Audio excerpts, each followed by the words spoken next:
ஜெபம் செய்வோம். அன்பும் இரக்கமும் நீடிய சாந்தமும் தயவும் உள்ள எங்கள் பரலோக பிதாவே, உம்மை நன்றியோடு துதிக்கிறோம், ஸ்தோத்திரிக்கிறோம். உம்முடைய வார்த்தையின் மூலம் உம்மை எங்களுக்கு வெளிப்படுத்தும். நீர் ஒளியாயிருக்கிறீர், நீர் ஆவியாயிருக்கிறீர், நீர் வெளிச்சமாயிருக்கிறீர், நீர் வார்த்தையாயிருக்கிறீர். ஆதியிலே வார்த்தை இருந்தது, அந்த வார்த்தை தேவனிடத்தில் இருந்தது, அந்த வார்த்தை தேவனாயிருந்தது. அந்த வார்த்தை மாம்சமாகி கிருபையினாலும் சத்தியத்தினாலும் நிறைந்தவராய் எங்களுக்குள்ளே வாசம் பண்ணினதற்காக உமக்கு நன்றி செலுத்துகிறோம். இப்பொழுதும் உம்முடைய வார்த்தையை அறிவதன் மூலம், சத்தியத்தை அறிவதன் மூலம் நீர் எங்களை விடுதலையாக்குகிறீர். ஒவ்வொரு நாளும் ஒவ்வொரு முறையும் தனிப்பட்ட விதத்திலும் திருச்சபையிலும் தேவ பிள்ளைகளோடு, முதிர்ச்சியான தேவ விசுவாசிகளோடு, பிள்ளைகளோடு நாங்கள் சேரும்போது, ஞானிகளோடு சஞ்சரிக்கிறவன் ஞானம் அடைகிறான், மூடனுக்கு தோழனோ நாசம் அடைகிறான் என்கிற வார்த்தையின்படி கர்த்தருடைய பணியில் ஆத்துமாக்களை ஆதாயம் பண்ணுகிற, காலத்தை ஆதாயம் பண்ணுகிற ஞானமுள்ளவர்களோடு நாங்கள் இணையும் போது எங்களை நீர் ஞானமுள்ளவர்களாக்குகிறீர். ஆண்டவரே, என்னை இந்த நாளில் உம்முடைய தேவ பிள்ளைகளோடும் ஞானமுள்ளவர்களோடும் என்னை இணைத்ததற்காக உமக்கு நன்றி செலுத்துகிறேன். எனக்கு உம்முடைய தெய்வீக ஞானத்தை தந்தருளும். உமக்கு பயப்படுகிற பயம் இன்னும் எங்களுக்குள் பெருகட்டும். கிருபை பெருகும்படி எங்கள் ஆண்டவராகிய இயேசுவின் மூலமே ஜெபிக்கிறோம் பிதாவே, ஆமீன். கர்த்தருடைய பரிசுத்த நாமம் மாத்திரம் மகிமைப்படட்டும். 1 சாமுவேல் 16வது அதிகாரத்தினுடைய 2வது தொடர் செய்தியை இன்றைக்கு நாம் சிந்திக்க இருக்கிறோம். திறந்த வேதத்தோடும் திறந்த மனதோடும் நாம் கர்த்தருடைய வார்த்தையை, கர்த்தருடைய சமூகத்தை நாம் தைரியமாக இந்த கிருபை ஆசன தண்டை, த த்ரோன் ஆஃப் கிரேஸ் கிட்ட நாம் நெருங்கும் போது கர்த்தர் நமக்கு நல்ல பரந்த திறந்த மனதை, நமக்கு அந்த ஓப்பன் மைண்டை, அந்த பிராட் மைண்டை, அந்த டிவைன் எட்டர்னல் மைண்ட், நித்திய தெய்வீக சிந்தை, பரந்த ஒரு மனப்பான்மை, அதை நமக்கு தேவன் இன்னும் அதிகமாக அந்த மகிமையான பார்வையை, சிந்தையை ஒவ்வொரு நாளும் எனக்கும் நமக்கும் தருவாராக.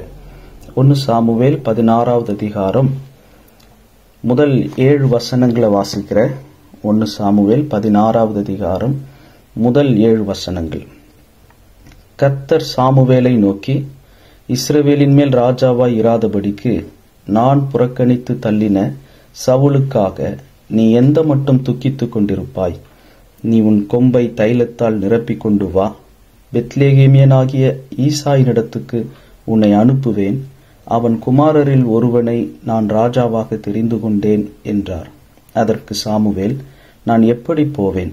சவுல் இதை கேள்விப்பட்டால் என்னை கொன்று போடுவானே என்றான். அப்பொழுது கர்த்தர், நீ ஒரு காளையை கையோடே கொண்டு போய் கர்த்தருக்கு பலியிட வந்தேன் என்று சொல்லி ஈசாயை பலி விருந்துக்கு அழைப்பாயாக. அப்பொழுது நீ செய்ய வேண்டியதை நான் உனக்கு அறிவிப்பேன். நான் உனக்கு சொல்லுகிறவனை எனக்காக அபிஷேகம் பண்ணுவாயாக என்றார். கர்த்தர் சொன்னபடியே சாமுவேல் செய்து பெத்லெகேமுக்கு போனான். அப்பொழுது அவ்வூரின் மூப்பர் தத்தளிப்போடே அவனுக்கு எதிர்கொண்டு வந்து, நீர் வருகிறது சமாதானமா என்றார்கள்.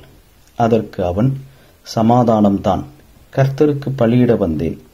நீங்கள் உங்களை பரிசுத்தம் பண்ணிக்கொண்டு என்னுடனே கூட பலி விருந்துக்கு வாருங்கள் என்றான்.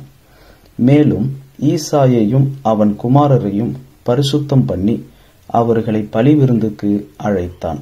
அவர்கள் வந்தபோது அவன் எலியாப்பை பார்த்தவுடனே, கர்த்தரால் அபிஷேகம் பண்ணப்படுபவன் இவன் தானாக்கும் என்றான். கர்த்தர் சாமுவேலை நோக்கி, நீ இவனுடைய முகத்தையும் இவனுடைய சரீர வளர்ச்சியையும் பார்க்க வேண்டாம். நான் இவனை புறக்கணித்தேன். மனுஷன் பார்க்கிறபடி நான் பாரேன். மனுஷன் முகத்தை பார்ப்பான், கர்த்தரோ இருதயத்தை பார்க்கிறார் என்றார். இந்த வாசிக்கப்பட்ட இந்த 7 முதல் வசனங்கள் இந்த 16வது அதிகாரம் 1 சாமுவேலின் புத்தகத்தில் இந்த 7 வசனங்கள்ல நாம் இன்றைக்கு போன கூட்டத்தில் நாம் சிந்திக்காத, நாம் தொடாத சில காரியங்களை இன்றைக்கு நாம் சிந்திக்க இருக்கிறோம். இங்க கர்த்தர் ஒரு புது ராஜாவை, ஒரு இளம் அரசனை ட்ரெயின் பண்ற ஒரு காலம். 1 சாமுவேல் இந்த 16வது அதிகாரத்திலிருந்து கர்த்தர் ஒரு புதிய இளவரசனை, ஒரு புதிய அரசனை கர்த்தர் உருவாக்குகிற, பயிற்சிவிக்கிற, தெரிந்து கொள்ளுகிற, தேவன் அங்கீகரிக்கிற ஒரு மனுஷனை குறித்து நாம் வாசிக்க போகிறோம். இதை செய்கிறதற்கு வயதான காலத்தில் ஏறக்குறைய தன்னுடைய 90வது வயது நெருங்கி கொண்டிருக்கிற இந்த சாமுவேல்கிட்ட கர்த்தர் ஒரு பணியை கொடுக்கிறார். ஆண்டவர் நமக்கு பணி கொடுப்பது, ஊழியம் கொடுப்பது என்பது, வாலிபத்தில் என்னை அழைத்தார், எனக்கு ஒரு அழைப்பு கொடுத்தார், அந்த அழைப்புல நாம் நடந்து கொண்டிருக்கிறோம் வைத்துக் கொள்வோமே, அதைத்தான் எப்போதுமே செய்வோம்னு நம்ம சொல்ல முடியாது. ஆண்டவர் ஒவ்வொருவரையும் ஒவ்வொரு காலத்துக்கு ஏற்றாற் போல, அந்தந்த சமயத்திற்கு சூழ்நிலைக்கு ஏற்றாற் போல நம்மை கொண்டு கர்த்தர் நியமித்த கிரியையை செய்வதற்கு, செய்து முடிப்பதற்கு கர்த்தர் ஒவ்வொருவருக்கும் ஒரு டிவைன் பர்போஸ், ஒரு தெய்வீக நோக்கம் வைத்திருக்கிறார். அதை செய்து முடிப்பதற்கு கர்த்தர் அந்தந்த காலத்தில் தான் அந்தந்த திட்டத்தையும் அந்தந்த வழிநடத்துதலையும் பணியையும் கர்த்தர் நமக்கு நியமிக்கிறார், கொடுக்கிறார், செய்ய சொல்லுகிறார். அதனால இது என்னுடைய வேலை இல்லை, நான் இதை தான் செய்வேன், இதைத்தான் இவ்வளவு நாளா செஞ்சுக்கிட்டு இருந்தேன், புதுசா ஒன்னு செய்ய மாட்டேன் அப்படின்னு நாம சொல்ல முடியாது. இங்க சாமுவேல் அவருடைய ஆரம்ப காலத்துல அவர் செய்த பணிக்கும் இப்போ சாமுவேல் மூலமாக கர்த்தர் செய்ய இருக்கிற பணிக்கும் நீண்ட கால இடைவெளி இருக்கு. அதே நேரத்துல ஆண்டவர் இப்போ சாமுவேலுடைய இந்த முதிர் வயதுல ஒரு புதிய பணியை செய்ய சொல்லி சாமுவேலை கர்த்தர் அனுப்புகிறார். இத செய்யும் போது கர்த்தர் 4 காரியங்களை சொல்றார். படிப்படியா 4 காரியங்கள். முதலாவது என்ன செய்யணும்? முதல் வசனத்துல வாசிக்கிறோம், நீ உன் கொம்பை தைலத்தால் நிரப்பிக் கொண்டு வா. நீ முதல்ல உன்னுடைய தைல கொம்பை, ஒரு மிருகத்தினுடைய கொம்பு தான் அந்த மிருகத்தினுடைய முழு பலன் இருக்கிற பகுதி. அதுதான் சங்கீதத்துல நாம் வாசிக்கிறோம், கர்த்தர் நம்முடைய இரட்சணிய கொம்பா இருக்கிறார். எப்படி ஒரு பலிபீடத்துல கொம்புகள் இருக்குமோ 4 முனையில, அந்த கொம்புகளை கர்த்தர் தான் நம்முடைய இரட்சணிய கொம்பாக, அவர் தான் நம்முடைய அந்த ஹார்ன் ஆஃப் சால்வேஷனாக, பிற்காலத்துல இருக்க போவதற்கு அடையாளமாக கர்த்தர் அந்த பழைய ஏற்பாட்டு காலத்துல இவைகள் எல்லாம் நிழலாட்டமாக எழுதியிருக்கு.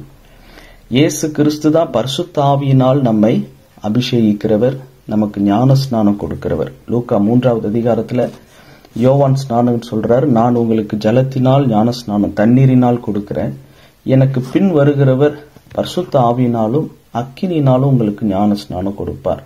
பரிசுத்த ஆவியானவரால அந்த அபிஷேகத்தையும் அந்த தைலத்தையும், அந்த பரிசுத்த ஆவியினால் உண்டாகும் சந்தோஷம், தேவனுடைய ராஜ்யம் புசிப்பும் குடிப்பும் அல்ல, அது நீதியும் சமாதானமும், பரிசுத்த ஆவியினால் உண்டாகும் சந்தோஷம், the joy of the Holy Spirit, எல்லா சூழ்நிலைகளிலையும் சந்தோஷமாக, மன ரம்மியமாக, திருப்தியாக இருக்கக்கூடிய, தேவ சமாதானத்தோடு இருக்கக்கூடிய, அன்பா வாழக்கூடிய அந்த ஒரு கிருபைய பரிசுத்த ஆவியானவர் தான் தர முடியும். அத இயேசு கிறிஸ்து அந்த பரிசுத்த ஆவியானவரை நமக்கு தருகிறவர். அவர்தான் இரட்சணிய கொம்பு. அந்த கொம்புக்கு அடையாளமாக இங்க சாமுவேல கர்த்தர் சொல்றாரு, உன் கொம்பை தைலத்தால் நிரப்பிக் கொண்டு வா. இதுதான் முதல்ல அவருக்கு கொடுக்கப்பட்ட பணி. இதற்கு சாமுவேல் சொல்றாரு, நான் எப்படி போவேன்? ஏன்னா நான் உன்னை பெத்லெகேமியனாகிய ஈசாயினிடத்திற்கு உன்னை அனுப்புவேன். 90 வயது நெருங்குகிற சாமுவேல்கிட்ட சொல்றாரு, ஒரு மிஷன் கொடுத்து, ஒரு மிஷனரியாக எப்படி யோனாவை நினிவேக்கு அனுப்பினாரோ, ஏசாயிட்ட யாரை நான் அனுப்புவேன் என்று சொன்னாரோ, எப்படி சீஷர்களை பார்த்து நான் உங்களை மனுஷரை பிடிக்கிறவர்களாக உங்களை அனுப்புவேன், உங்களை ஓநாய்களுக்குள்ளே ஆடுகளை அனுப்புவது போல உங்களை அனுப்புவேன், என்னை பிதா உலகத்துக்கு அனுப்பினது போல நானும் உங்களை உலகத்திற்கு அனுப்புகிறேன் என்கிற இந்த அனுப்புகிற ஆண்டவர் வயதான காலத்துல சாமுவேலை அனுப்புறார். ஒரே ஒரு நபருக்காக, அதுவும் ஒரு தேசத்திற்கு. இன்றைக்கு வரைக்கும் தாவீதினுடைய கொடிதான் இஸ்ரவேல் தேசத்தினுடைய கொடியாக இருக்குது. அந்த ஒரு தாவீத, இயேசு கிறிஸ்துவே தாவீதின் குமாரனே எனக்கு இறங்கும் என்று அழைக்கப்படுகிற அளவுக்கு தாவீதினுடைய அந்த வம்சா வழியில தாவீதினுடைய சந்ததியில தேவனுடைய திட்டம் நிறைவேறுகிற ரட்சிப்பின் திட்டம் நிறைவேறுகிறத ஆண்டவர் நியமித்திருந்த ஒரு புருஷனை, ஒரு மனுஷனை அங்க தெரிந்து கொள்ளுகிற ஒரு மகத்தான பணியை செய்யும்படி கர்த்தர் அனுப்புகிறார். நான் எப்படி செய்வேன் சாமுவேல் கேட்கும்போது அப்ப ஆண்டவர் 2வது ஒரு காரியம் சொல்றாரு. என்ன சொல்றாரு? நீ ஒரு காளையை கையோட கொண்டு போக வேண்டும். 3வது கர்த்தருக்கு பலியிட வந்தேன் என்று சொல்ல வேண்டும். 4வது முக்கியமானது பலி விருந்துக்கு ஈசாயின் குடும்பத்தாரையும் அவன் குமாரரையும் பலி விருந்துக்கு அழைக்க வேண்டும். 4 காரியம். ஒரே ஒரு காரியம்தான், தைல கொம்ப, அதாவது கொம்ப தைலத்தால் நிரப்பிக்கிட்டு போய் ஈசாயினுடைய வீட்டார பலி விருந்துக்கு அல்லது ஈசாயினுடைய வீட்டுக்கு போகணும்.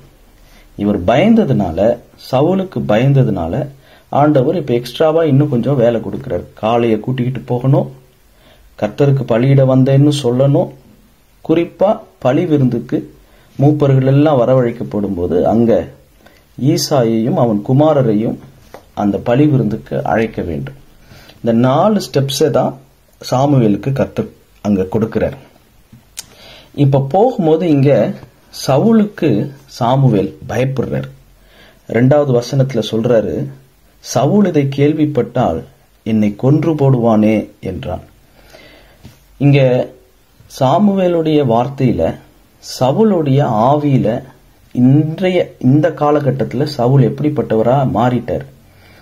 தனக்கு சீனியரா இருக்கிற, தனக்கு முன்னோடியா இருக்கிற, மூத்தவரா இருக்கிற ஒரு சாமுவேலை கூட கொல்லுகிற அளவுக்கு, கொலை செய்கிற அளவுக்கு சவுலுடைய வீழ்ச்சி முத்தி போயிருக்கு. எப்ப ஒரு சீனியரையே கொலை செய்கிறதற்கு ஒரு சவுல் மாறிவிடுகிறார்களோ, இன்றைய சவுல்களாக இருக்கிறவர்கள் ஜூனியரான தாவீதையும் கொலை செய்கிறதுக்கு தயங்க மாட்டாங்க. சாமுவேலையே கொலை செய்ய துணிகிறவர்கள் தாவீதை கொலை செய்ய தயங்க மாட்டாங்க.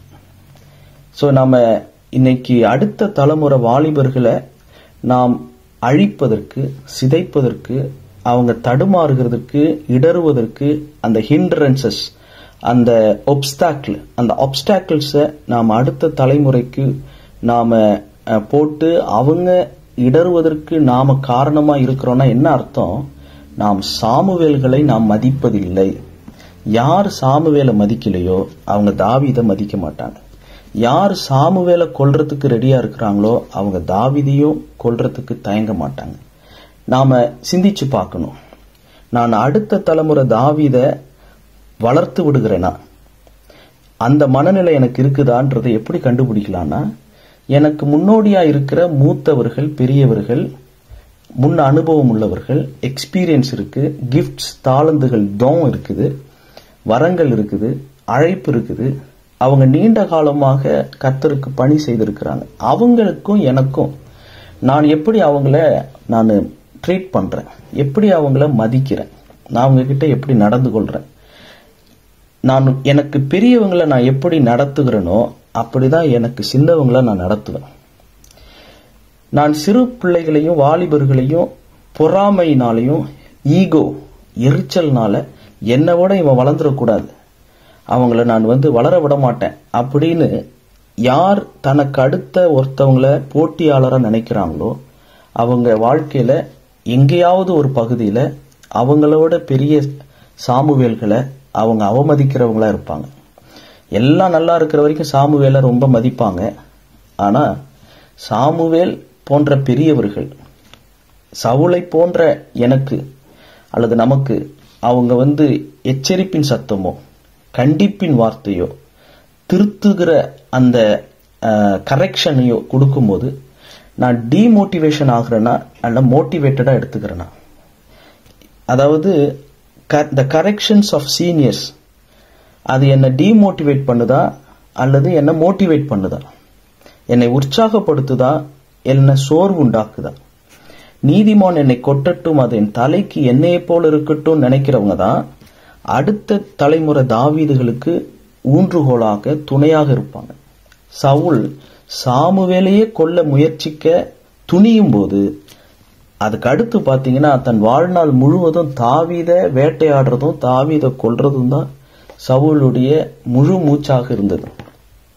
இதிலிருந்து நாம் கற்றுக்கொள்கிற பாடம், நான் இன்றைய சவுல் இடத்துல நான் இருந்தேன்னா தாவீதை நான் எப்படி பார்க்கிறேன், எனக்கு பெரிய சாமுவேலை எப்படி பார்க்கிறேன். இது ரெண்டுத்துக்கும் ஒரு லிங்க் இருக்கு. இதை காது உள்ளவர்கள் கேட்போம். தாவீதையும் விரட்டி விரட்டி துரத்தி அழிக்க வேண்டாம். சாமுவேல் போன்ற பெரியவர்களையும் அவமதித்து அவங்களையும் கொலை செய்கிறதற்கு துணிந்து விட வேண்டாம்.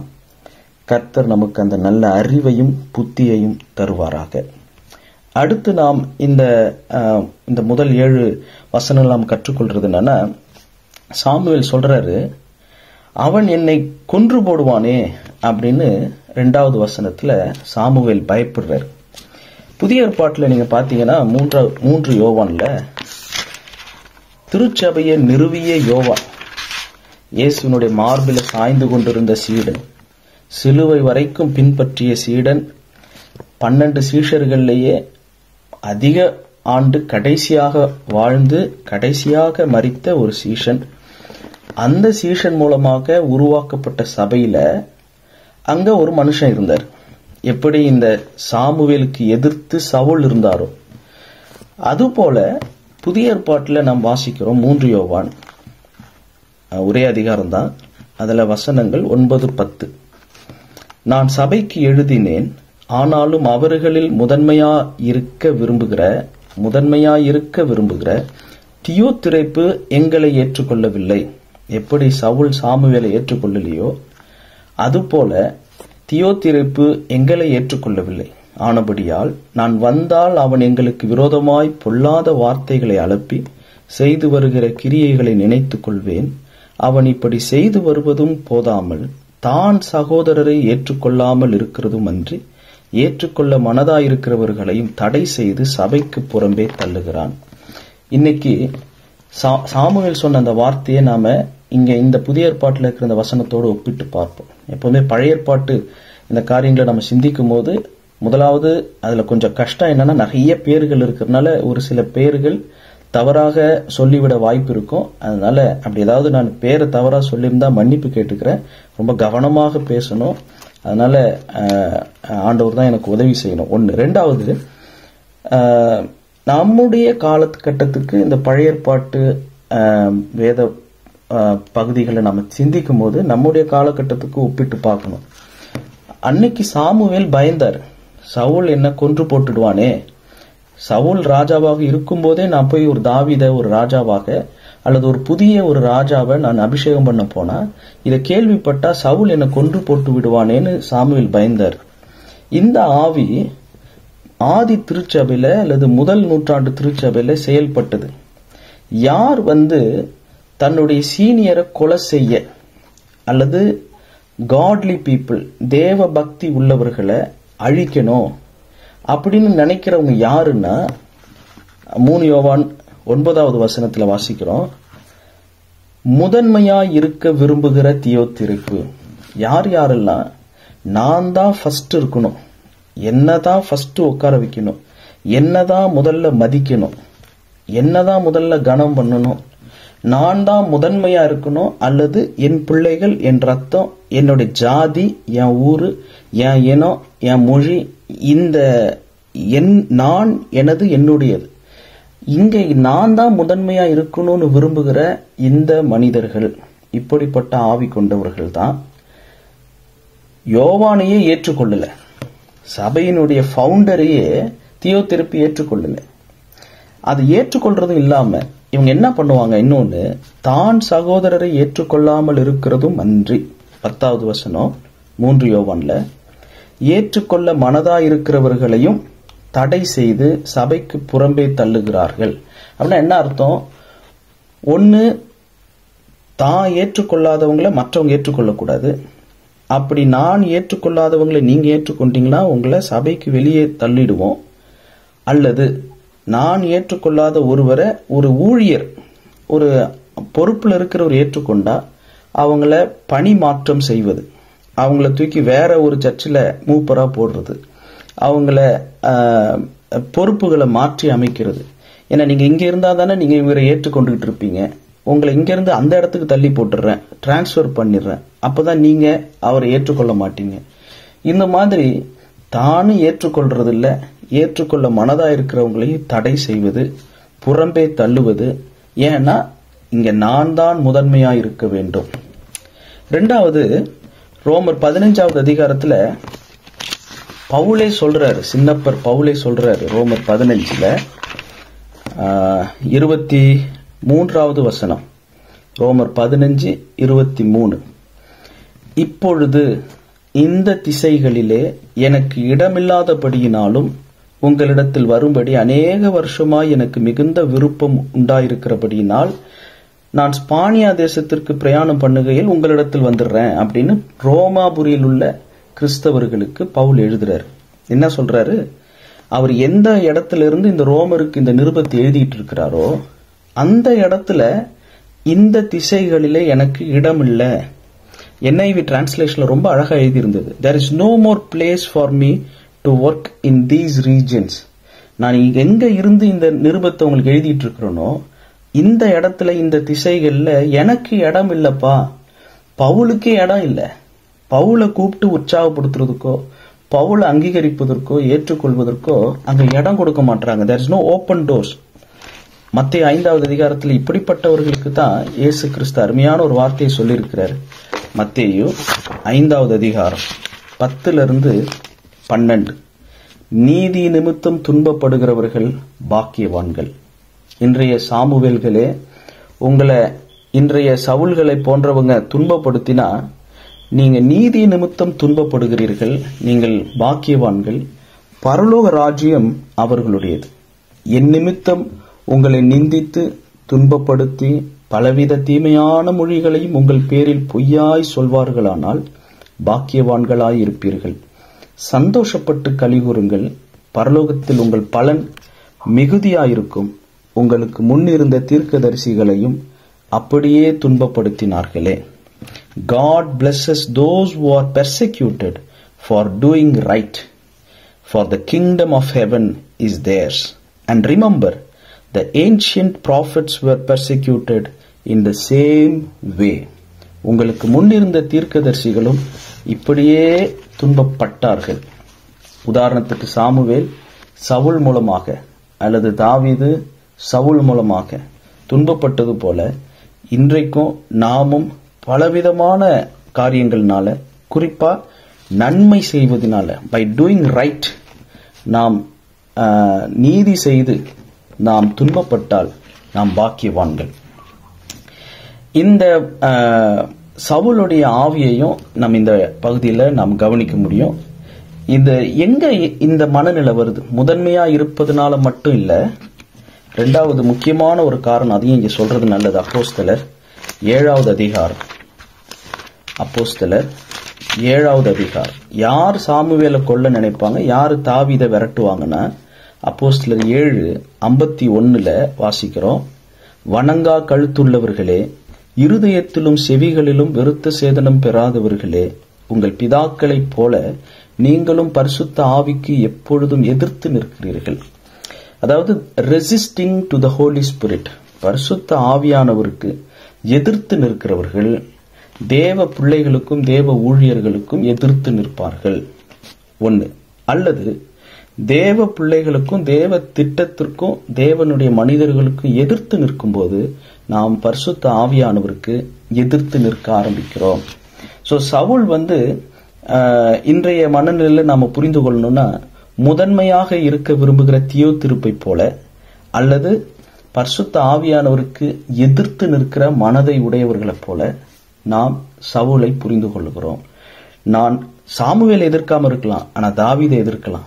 நான் தாவீதை எதிர்க்காம இருக்கலாம், ஆனா சாமுவேலை எதிர்க்கலாம். அல்லது ரெண்டு பேரையும் எதிர்க்கலாம். காரணம், நான் முதன்மையாக இருக்க விரும்புகிறேன். நான் யாரையும் ஏற்றுக்கொள்ள மாட்டேன். ஏற்றுக்கொள்ள மனதா இருக்கிறவங்களையும் நான் புறக்கணித்துருவேன், அவங்கள புறம்பே தள்ளுவேன். ஏன்னா மறைமுகமாக என்னையும் அறியாமல் நான் பரிசுத்த ஆவியானவருக்கு எதிர்த்து செயல்படுகிறேன். இதை மட்டும் புரிஞ்சுக்கிட்டோம்னா நாம் பரிசுத்த ஆவியானவருக்கு எதிர்த்து செயல்படாமல் நாம் கூடுமான வரை எல்லாரோட சமாதானமா இருக்க, காலத்துக்கு முன்னே யாதொன்றையும் குறித்து தீர்ப்பு சொல்லாமல் இருக்க, நாம் இடித்து போட அல்ல ஊன்ற கட்டுகிறதற்கே நாம் அதிகாரம் பெற்றிருக்கிறோம். இந்த பகுதியையும் நாம் இந்த சவுலிடத்திலிருந்து, இந்த 1 சாமுவேல் 16வது அதிகாரத்திலிருந்து நாம் கற்றுக்கொள்ள முடியும். எழுதி கொள்றவங்க எழுதி கொள்ளுங்க. ரோமர் 12:10, பிலிப்பியர் 2வது அதிகாரம் 3-5 வரைக்கும், லூக்கா 22வது அதிகாரம் 24-27, மத்தேயு எழுதின சுவிசேஷம் 23வது அதிகாரம் 4-8, ரோமர் 12:10, பிலிப்பியர் 2வது அதிகாரம் 3-5, லூக்கா 22வது அதிகாரம் 24-27, மத்தேயு 23:4-8.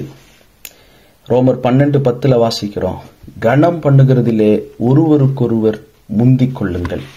சவுல் அந்த ஆவியை இழந்து விட்டதை நாம் இங்கே வாசிக்கிறோம்.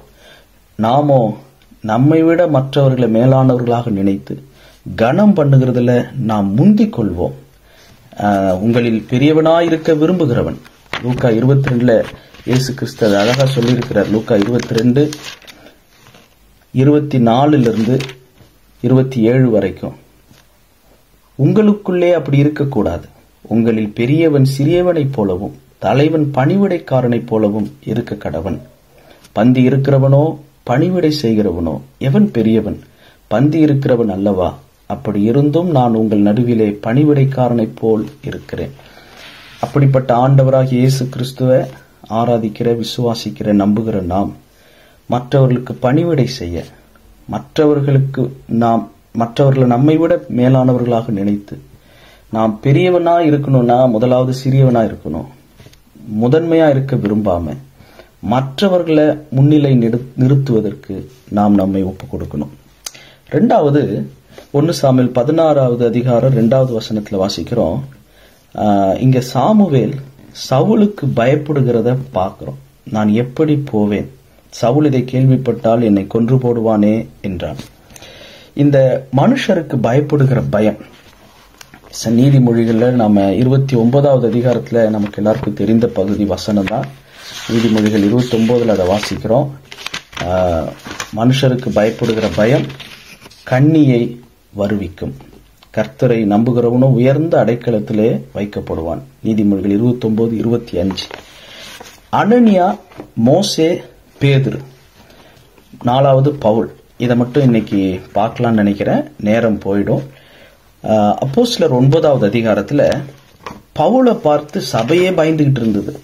அப்போ பவுல் அங்க தமஸ்கு வீதியில இயேசு கிறிஸ்துவை சந்திக்கிறாரு.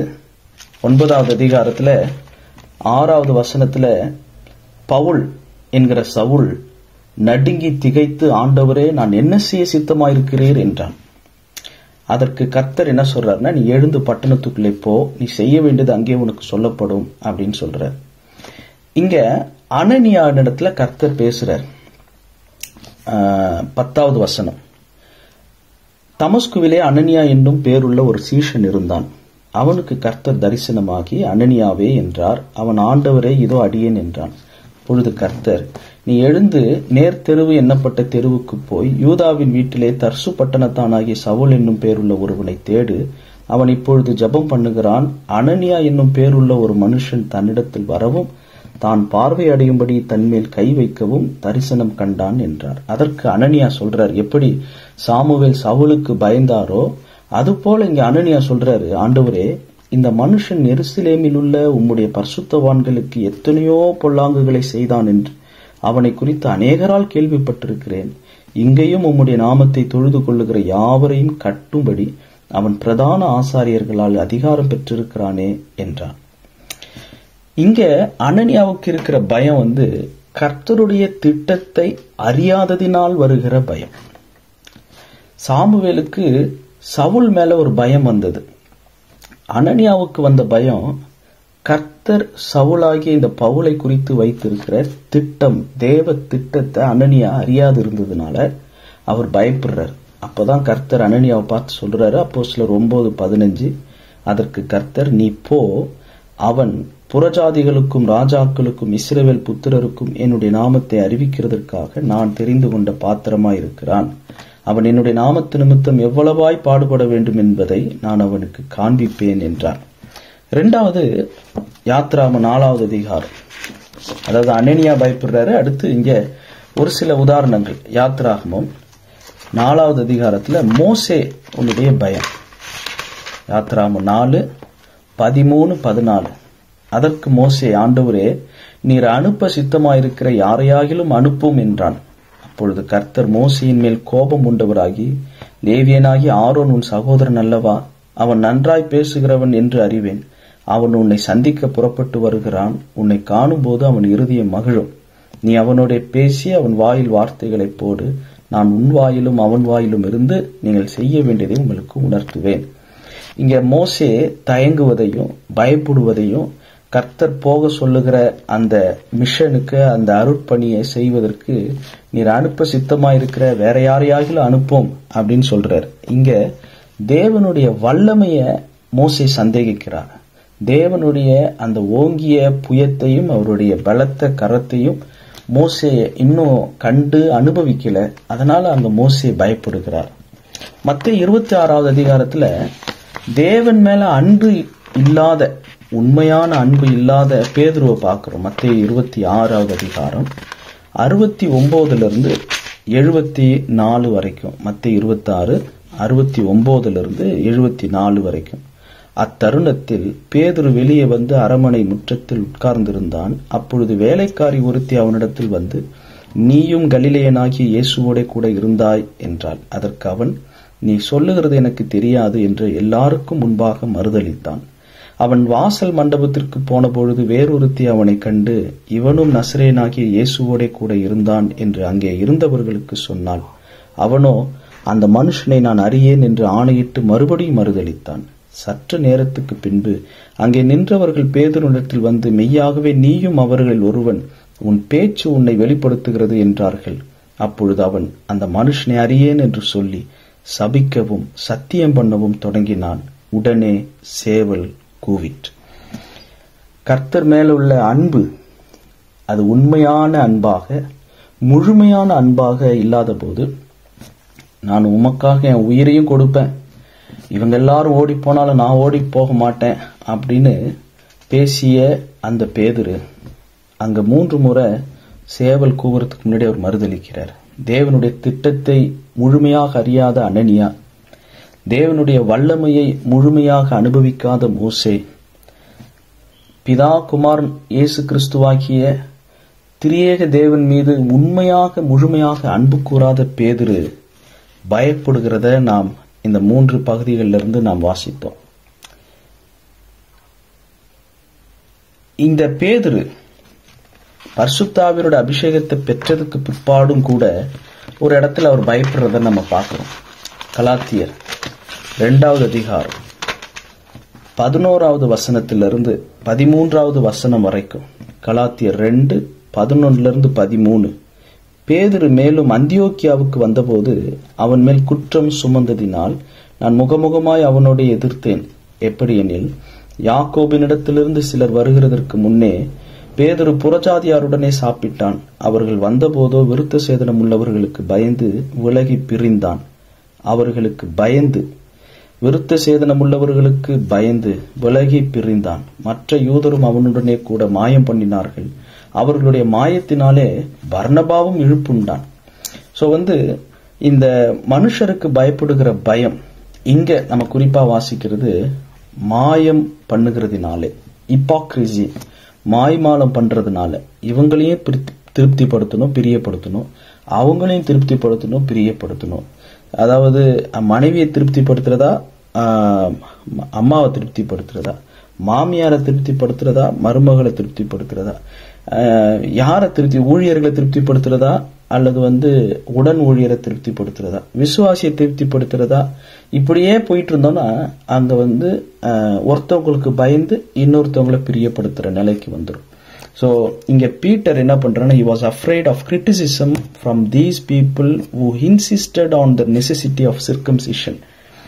விருத்த சேதனம் கண்டிப்பா பண்ணி ஆகணும், அது ரொம்ப நெசசிட்டியானது என்று வலியுறுத்துகிற, இன்சிஸ்ட் பண்ணுகிற பீப்புள் கிரிட்டிசைஸ் பண்ணுவாங்க, குற்றப்படுத்துவாங்கன்னு சொல்லி பேதுரு விருத்த சேதனம் உள்ளவர்களுக்கு பயந்து விலகினதை அங்க நம்ம வாசிக்கிறோம். மத்தேயு 10:28 இயேசு கிறிஸ்து நமக்கு கொடுத்திருக்கிற ஒரு அருமையான ஒரு சவால். மத்தேயு 10:28 ஆத்துமாவை கொல்ல வல்லவர்களாயிராமல் சரீரத்தை மாத்திரம் கொல்லுகிறவர்களுக்கு நீங்கள் பயப்பட வேண்டாம். ஆத்துமாவையும் சரீரத்தையும் நரகத்திலே அழிக்க வல்லவருக்கே பயப்படுங்கள். நம்முடைய சரீரத்தை அழிப்பது வெறும் சுவிசேஷ எதிரிகள் மட்டும் இல்லை. அது ஒரு கிருமியா இருக்கலாம், வியாதியா இருக்கலாம், அது ஒரு மரண பயமா இருக்கலாம். அது எதுவாக இருந்தாலும் சரீரத்தை மாத்திரம்தான் கொல்ல முடியும். ஆத்துமாவை கொல்ல எந்த சக்திக்கும் வல்லமை இல்லை. ஆத்துமாவையும் சரீரத்தையும் நரகத்திலே அழிக்க வல்லவருக்கே நாம் பயப்பட வேண்டும். அது அழகா ஆங்கிலத்தில் எழுதியிருந்தது, living டிரான்ஸ்லேஷன்ல. Don't be afraid of those who want to kill your body. They cannot touch your soul. அவர்களால் உங்களுடைய ஆத்துமாவை தொட முடியாது. Fear only God who can destroy both soul and body in hell. அந்த பயம் இல்லாத, மனுஷருக்கு பயப்படுகிற பயம் இல்லாம, மரணத்தை குறித்த பயம் இல்லாம, நீதிமான் தன் மரணத்திலே நம்பிக்கையாயிருக்கிறான். நீதிமான் தன் மரணத்தை குறித்து தைரியமாயிருக்கிறான். நீதிமான் சிங்கத்தை போல தைரியமாயிருக்கிறான் என்றெல்லாம் நம் நீதிமொழிகளை நாம் வாசிக்கிறோம். ஸோ ஒரு பயம் இல்லாத, ஒரு அச்சம் இல்லாத தைரியமான ஒரு மைண்ட் செட், ஒரு ஸ்பிரிச்சுவல் மைண்ட் செட் நமக்கு வேணும். அந்த பயம் வந்துருச்சுன்னா அங்க மாய்மாலம் வந்துடும். எப்படி முதன்மையா இருக்க விரும்புகிறவர்கள், ஆவியானவருக்கு எதிர்த்து செயல்படுகிறவர்கள் எப்படி சாமுவேலையும் கொல்ல தயங்க மாட்டாங்களோ, அதுபோல 2வது பகுதியில இருந்து நம்ம 1 சாமுவேல் 16:2 நாம் வாசித்து புரிந்து கொள்வது என்ன, மனுஷருக்கு பயப்படுகிறவர்கள் எப்படி சாமுவேல் சவுலுக்கு பயந்தாரோ, மனுஷருக்கு பயப்படுகிறவர்கள் ஒருவேளை தேவ திட்டத்தை அறியாம இருக்கலாம், தேவனுடைய வல்லமையை முழுமையா அறியாம இருக்கலாம், தேவன் மேல முழு அன்பு இல்லாமல் இருக்கலாம். இந்த அன்போ, தேவன் மீது அன்போ, தேவனுடைய வல்லமையோ அல்லது தேவனுடைய திட்டத்தையோ அறியாத போது அங்க மனுஷருக்கு பயப்படுகிற பயம் வரும், கூடவே மாய்மாலம் வரும். அந்த மாய்மாலத்துல பர்னபாவை போன்றவர்களும் இழுப்புண்டு போவாங்க, மற்றவர்களும் அதுல அவங்க இம்பாக்ட் ஆகுவதற்கு வாய்ப்பு உண்டு. மத்தேயு 10:16 ஆண்டவர் என்ன சொல்லியிருக்கிறார்? மத்தேயு 10:16 இந்த பயத்தை போக்குவதற்கு நாம் எப்படி இருக்கணும்? மத்தேயு 10:16 என்னுடைய மென்டர் வைத்தியநாதன் அப்படின்ற ஒரு அண்ணன், ஒரு ஏறக்குறைய 20 வருஷத்துக்கு மேல என்னுடைய நல்ல மென்டர், அப்பாவுடைய நண்பர் வைத்தியநாதன் ஒரு அண்ணன். அவர் இந்த வசனத்தை அடிக்கடி எனக்கு சொல்லுவார். மத்தேயு 10:16 ஆடுகளை ஓநாய்களுக்குள்ளே அனுப்புகிறது போல இதோ நான் உங்களை அனுப்புகிறேன். ஆகையால் சர்ப்பங்களைப் போல வினாவுள்ளவர்களும் புறாக்களைப் போல கபடற்றவர்களுமாய் இருங்கள். இதை டிஃப்ரெண்ட் இங்கிலீஷ் வெர்ஷன்ல ஏன் வாசிக்கிறேன்னா, இன்னும் கூடுதலா புரிந்து கொள்ளணுன்றதுக்காக தான் சொல்றேனே ஒழிய, ஏதோ டங்கிலீஷ்ல பேசணும், தமிழ் இங்கிலீஷையும் கலந்து பேசணும், இல்ல இங்கிலீஷை உயர்த்தி ஆங்கில மொழியை பிடிச்சிட்டு இருக்கணுன்றதுக்காகலாம் கிடையாது. அதே நேரத்தில் நான் பச்சை தமிழன், தமிழ்ல மட்டும்தான் பேசுவேன்ற தமிழ் வெறியும் எனக்கு கிடையாது. வேதத்தை புரிஞ்சுக்கணும், எப்படியாவது புரிஞ்சுக்கணும், புரிஞ்சுக்கிட்டா சரி. எனக்கு தெரிஞ்ச மொழியில சொல்றேன், எனக்கு எபிரேயம் கிரேக்கம் தெரியாது, எனக்கு தெரிஞ்ச மொழியில சொல்றேன். மத்தேயு 10:16 RSV ரிவைஸ்ட் ஸ்டாண்டர்ட் வெர்ஷன்ல எப்படி சொல்லப்பட்டிருக்குன்னா, be wise as serpents and innocent as doves. அதாவது பாம்பை போல, சர்ப்பங்களை போல வினா உள்ளவர்கள் அப்படின்றத எப்படி எழுதியிருக்கு ரிவைஸ்ட் ஸ்டாண்டர்ட் வெர்ஷன்ல? be wise as serpents, சர்ப்பத்தை போல, பாம்பை போல ஞானமுள்ளவர்களாக இருங்கள், புறாக்களை போல இன்னோசென்டா இருங்க, கபடற்றவர்களாக இருங்க. டார்பி வெர்ஷன்ல எப்படி எழுதியிருக்குன்னா, பி ப்ரூடன்ட் ஆஸ் த சர்பன்ஸ். ப்ரூடன்வா இருங்க, பிரெஞ்சுல ப்ரூடன் சொல்லுவாங்க, ப்ரூடன்ஸ் அதாவது விழிப்புணர்வோடு இருங்க. யங்ஸ் லிட்ரல் டிரான்ஸ்லேஷன் YLTல எப்படி எழுதியிருக்குன்னா, பி சிம்பிள் ஆஸ் த டோவ்ஸ், புறாக்களை போல எளிமையாக சிம்பிளா இருங்க. BBE பேசிக் இங்கிலீஷ் வெர்ஷன்ல எழுதியிருக்கு, பி ஆஸ் ஜென்டில் ஆஸ் டோவ்ஸ், ஜென்டிலா இருங்க. நம்மளை குறித்து யாராவது இன்னொருத்தவங்கிட்ட சொல்லுவாங்களா, அவர் ஒரு ஜென்டில் மேன், அவங்க ஒரு ஜென்டிலா இருப்பாங்க அந்த சிஸ்டர்.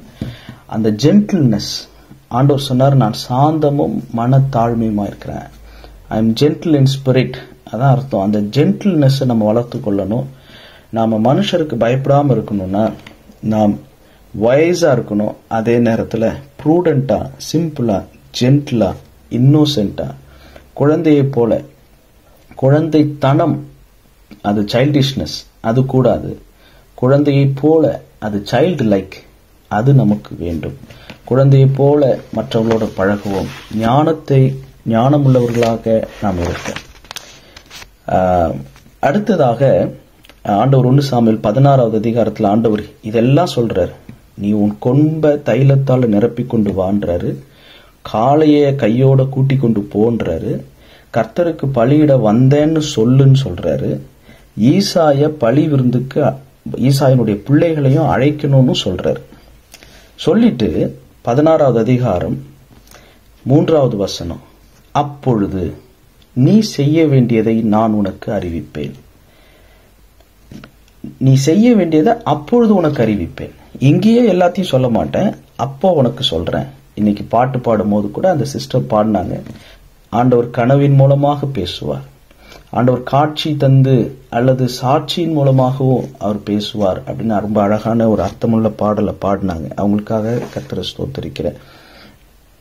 அப்போஸ்தலர் 9:6 பவுல்ட்ட ஆண்டவர் சொல்றாரு, நீ செய்ய வேண்டியது அங்கே உனக்கு சொல்லப்படும்.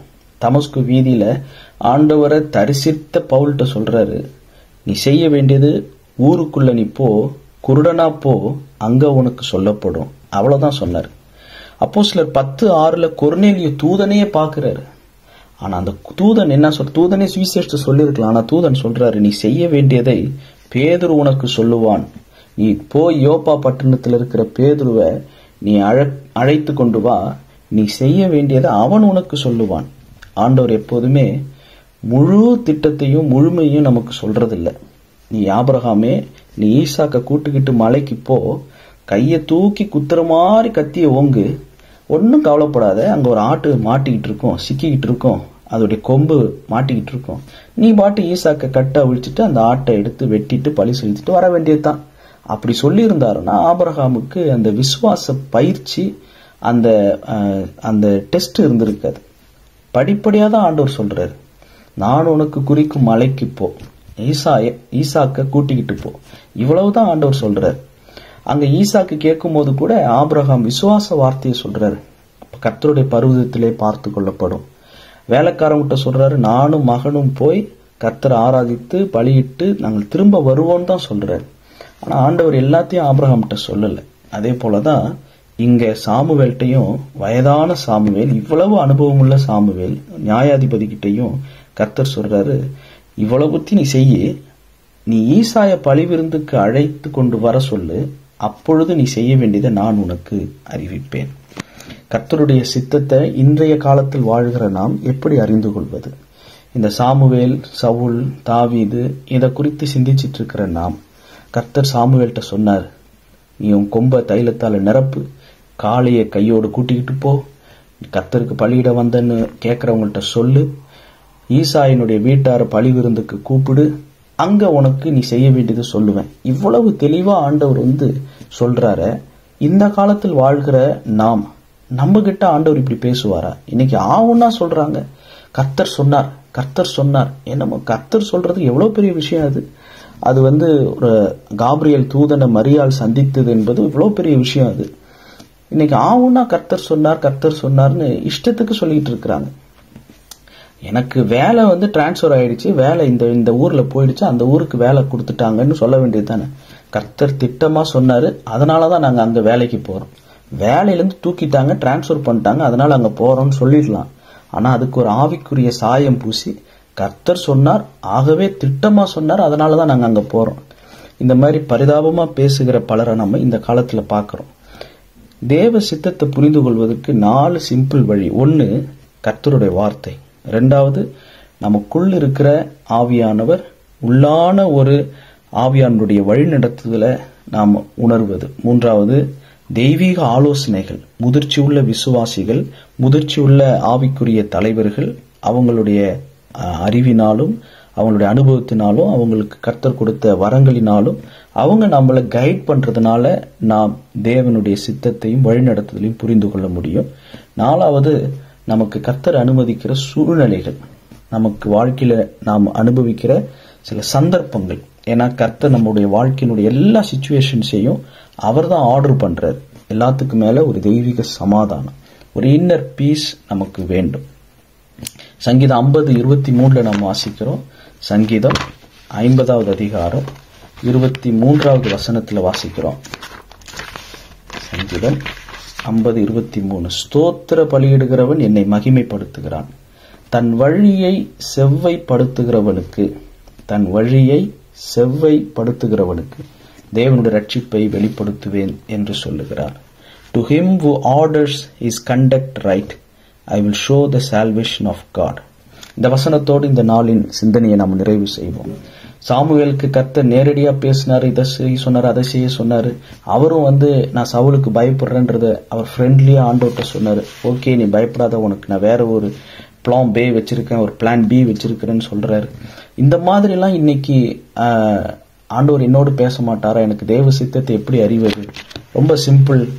நாம் நம்முடைய வழியை செவ்வைப்படுத்தும் போது கர்த்தர் தம்முடைய ரட்சிப்பை நமக்கு காண்பிக்கிறார். ஒருவன் தன் வழியை செவ்வைப்படுத்தும் போது அவனுக்கு தேவன் தம்முடைய ரட்சிப்பை வெளிப்படுத்துகிறார். ஜெபம் செய்வோம். பரிசுத்தமுள்ள எங்கள் பரலோக பிதாவே, நீர் சாமுவேலின் தேவன், நீர் இன்றைக்கு எங்களுடைய தேவனாய் இருக்கிறீர். நீர் ஒருபோதும் மாறாதவர். உம்முடைய சத்தியம், உம்முடைய வழி மாறாதது. நீர் எங்களை நடத்துகிற விதங்கள் மாறலாம், ஆனால் உம்முடைய வழி மாறாதது.